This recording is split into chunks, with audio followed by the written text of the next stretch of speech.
Hey everybody, it's Life with Mickey Morgan, back for another video. I'm going to do another reading on Briar and Rose and Jack. So, let's see. I'm just going to start at the top of the page where I've got my bookmark, and if I've read it, that's okay. It'll be a recap. Excuse me. Alright. They stay only a few minutes, then hurry on their way. They are eager to get past the gatehouse before they are caught, for most everyone in the castle knows that they should be at their lessons in the afternoon, with the other girls and the women, yet temptation propels them onward. They are not as unobserved as they think. From a window above them, two jaded eyes follow their progress towards the gatehouse. Bishop Simon observes them sneaking. He chooses not to interfere. He smiles to himself and settles down to wait. It is not a pleasant smile. At last, the children reach the barbican.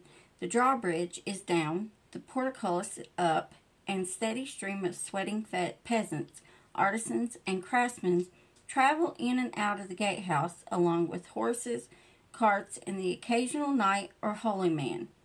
It is easy for two small girls to blend into the bustle of humanity and avoid the notice of Derwin, the porter. Ha! Once again, they have escaped the confines and constant supervision of the castle proper, and are making their way with exquisite subtlety and stealth along the streets of the impoverished little village. If anyone does observe the two fugitives, they pretend ignorance and do not meddle, but they keep a careful watch over their young princess, for such they know her to be. The girls venture forth unopposed on past the last thatched hut at the edge of the town, making their way to a sweet spot beyond the bend where a thicket grows down to the edge of the wide stream. It is a scrubby collection of twisted trees, underbrush, and tangled vines, with a few rabbit trails the children have worn into narrow pathways. To the young adventurers, it is the forest primeval. Beneath the branches, their rebellious hearts leap like deer, and every green, hazy shadow is fertile with supernatural possibilities. "Quiet!" hisses Briar as a twig snaps under Rose's elegantly shod foot. "I am," Rose says loudly. "Shh, I am," Rose whispers. The girls look around with eagle eyes to see if they have been followed. "Do I look blurry? Oh, I'm so sorry. If I have been blurry this whole time, I really apologize. I must have been standing too close. Anyway, continue." "I am," Rose says loudly. "Shh, I am," Rose whispers. The girls look around with eagle eyes to see if they have been followed, but there is no sign of any human presence. Today they have decided to catch a unicorn, or maybe two. It is common knowledge among the womenfolk that unicorns will come to a pure maiden sitting under a tree. Briar, having thought the matter out, remembers how much the horses in the stable appreciate the occasional stolen apple. But as none were available, the blueberries will have to do. "Do you really think a unicorn will come for blueberries?" she asked doubtfully, while Rose, whose dimpled smile has won so many hearts, never questions that the unicorn will come to her. She is already imagining the surprise and joy on everyone's faces when she and Briar crossed the drawbridge, bringing a real unicorn docilely home. Now, alight with excitement, the two girls spend considerable time and care choosing the sort of tree that a unicorn might find appealing. "Over there," Briar points to a twisted oak spreading its branches in the midst of the little woodland. They examine it from all sides and judge it fitting. They seat themselves side by side, spreading their mashed up blueberries on their laps and warning each other to be quiet. Only the sounds of the woods can be heard now.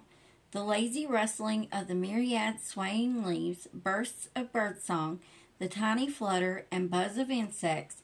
It is hot even in this shady place, and the sweet, pungent scents of the forest are shimmering into a heady perfume.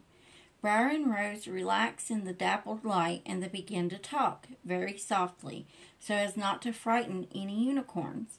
They speak of everything, from grand thoughts of how the world should be run to simple-minded humor. The afternoon passes with the slow progress of a fern uncurling, with still no signs of a unicorn, and after a while the girls begin to eat the blueberries themselves. Finally, Briar says, "Oh, let's do something else. Something fun. Let's pretend something." Rose agrees, and they get up and wander through the underbrush, swinging on the occasional vine in search of inspiration. "Let's pretend we are sisters," Briar says, for this is her favorite fantasy. "But we always play that," Rose responds. "We need something new." Perhaps it is inevitable on such a day that they are drawn to the water's edge. A narrow log rests on the shore, half of it floating in the water. Briar looks at it thoughtfully. "If only we could make a raft. Now that would be fun. We need another. Help me look. We need another log." Rose immediately falls in with the plan, and the two search in the underbrush for a fallen log of just the right size, large enough to support some weight, but small enough for them to maneuver into the water. They scour the area until Briar nearly trips over the very sort of log they are looking for. A bit longer, the girls are tall and only a little bit rotted on one end. Breaking off a few extraneous branches, Briar, much the stronger of two girls, picks up one grimy end and drags it to the water to lie next to the other log. The two logs combined look as if they might conceivably keep a child of 9 afloat. "But what do we tie them together with?" Rose asks. "Maybe vines," Briar poses. They manage to pull down some small vines, but quickly see that they are not supple enough. Only then, observing Rose's efforts, does Briar come up with the idea of using their long tie belts, one at each end, to fasten the two logs together. The belts quickly come off with relative ease. They get the logs' ends on land tied up. Then careless, that's my daughter getting chips. Don't mind her. It's okay. Let's see. Only then, observing Rose's efforts, does Briar come up with the idea of using their long tie belts, one at each end, to fasten the two logs together. The belts quickly come off, and with relative ease, they get the logs' ends on land tied up. Then, careless of their clothes and shoes, they step off into the water to tie up the other ends. Standing back to survey their work, Briar has another inspiration. Ooh, we're almost at the end of the chapter. I think I'm going to finish this chapter and stop. A barge. It is like the Lily Maid of Astolat. One of us can be Lady Elaine and lie on the raft with a lily on her hand and be dead. Oh, I should be Lady Elaine on account of being a princess. But Lady Elaine was not a princess. Then we will take turns being Lady Elaine. And first you can be Lancelot. And when you see me floating dead on the barge, you beat your chest with grief and gnash your teeth and such. Briar, who can see great scope in this role, quickly joins in the spirit of the thing, and they look for a sprig of something to use for a lily. Meadow sweet being plentiful along the bank, they deem it a suitable substitute and proceed into the water, dragging the Lily Maid's barge. Rose gingerly tries to sit herself on it as a prelude to lying down. The barge is not so easily tamed, bobbling up and down and around as Briar attempts to hold it still. With a few failed tries and no small amount of luck, Rose sits, saturated to the waist, and with help from Briar actually lies down on the poetic vessel, soaking the rest of herself in the process. Glancing up and down the edge of the stream, Briar is satisfied that they are out of view of the last cottage and that no one is around to tell them or interfere. Ready? She asks. Shove me off, Rose answers as she concentrates on keeping her precarious balance on the barge while maintaining the look of a dramatically dead lily maid. Clutching her lily with one hand and holding herself on the wobbling raft with the other, Briar sees that the moment is right and pushes her out into the deep water. For a few romantically charged moments, Rose teeters atop the raft, and then the poorly tied belts separate. The logs split apart, rolling and splashing, and Rose manages one very lifelike scream before plunging into the water.